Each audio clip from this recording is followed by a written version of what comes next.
So in Orderflow Dynamic Setup 605 there is speed and absorption, and we can spot that in the order book. What is speed?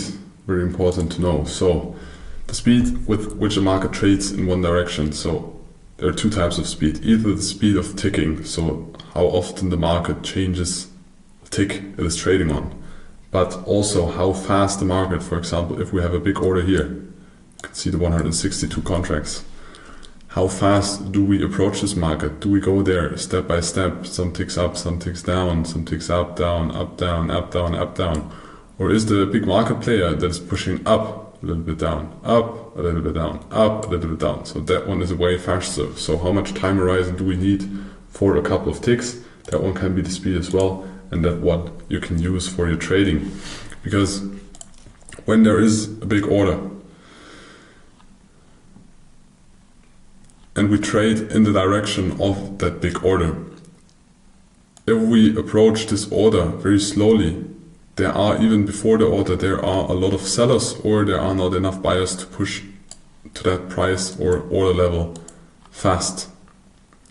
If we approach this level very fast, and then we start to eat that level, like to reduce the contracts that are there, but every time we move away, we move there again very fast, the likelihood of that order getting taken out and we continue upwards is higher. But if we approach that order very small, sorry, 182 contracts, not 162, they've been down there. If we approach that order very slow, and when we are at that order, we do fast movements down, slow approach to the upside, fast movements down, slow to the upside, fast movements down, the likelihood of somebody absorbing here and having interest that the price will continue more down and continue downwards afterwards is higher. And that's what speed is telling you. It's telling you about the acceptance and about the aggressiveness in one direction. Furthermore, there is absorption. So when a market stands still, because it can stand on a price level, it indicates a possible reversal. So when we tick up and down, and then, for example, we go to or close this edge of this high volume area, and the market just stops at one level, you see market, and you see the market orders buying and selling, maybe one tick up, one tick down. So there you trade, but you stay still. There is no price movement.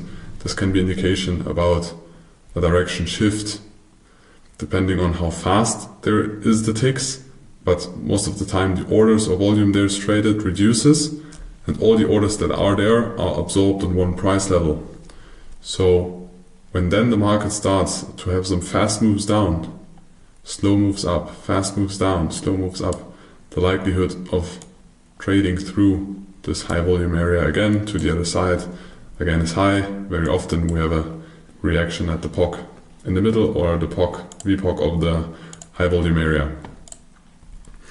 And we have icebergs orders. They are at certain price areas or levels where market participants have hidden orders. For example, here you can see 162 contracts, but it doesn't mean that there are only 162 contracts. For example, behind those 55 contracts, there can be even more contracts, because the market moves there, and then when nearly or very close, when the 55 contracts are eaten, so somebody went there and bought 55 contracts market, another 55 contracts are behind that and are put on that price level.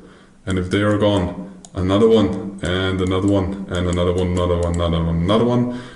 For example, if there are always just 21 buy limits in the bid, and then we hit the bid and there are 214 contracts traded, this does not match with the 21 contracts that are there, but it's likely that there can be an iceberg order that just always pushes back contracts. As soon as the contracts are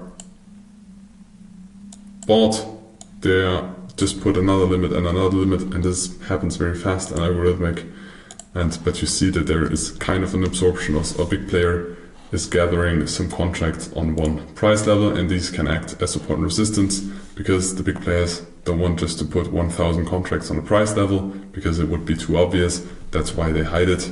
And also the algorithms that do absorption hide the activities of the big player, but in the end you will see in the volume because the volume you cannot hide. So the result of dynamics is you have a combination of, if you have finished auctions on the extreme, like here on the downside and here on the upside, where the most volume is traded and where you have low volume areas for entries. For example, if you are in an uptrend and you want to continue with this uptrend because you have a trend day and you see you have finished auctions at the bottom, you have finished auctions at the top, and you have a trend, you have a finished auction here, so it's less likely that we test this low again. You want to scale in. Where do you scale in? You would wait for a pullback in this low volume area you can see here and wait for an entry somewhere in this area, so you can just buy limit here, or you will wait if the market goes down there, and then if it slows down because less volume is traded, there is not that much activity in the order book. That is a combination of the footprint, the volume, the big context, and the order book. And then you scale in long and you put your stop loss below the high volume area because it is likely that this one's going to be protected. So that is the combination of those dynamic setups, and you can use them to improve the entries and to improve the trading performance. But for that you need to understand the logic behind it, but I hope you understood the logic. Otherwise, feel free to reach out in the Discord. So, market dynamics and their interpretation. The dynamics of order flow allow us to understand how fast or aggressively, so speed of the order book, but also the size of contracts that are traded, and with what volume the market is traded. This information helps us locating fair and unfair prices. Fair prices always there where there has been a lot of contracts, unfair prices where market participants tend not to trade. These can act as support and resistance zones, and we try to find always the big players and follow them because we are the small fish. We can get in and out of a position very fast. They can't, so we need to spot them and then we swim with them like the small fish with the big sharks.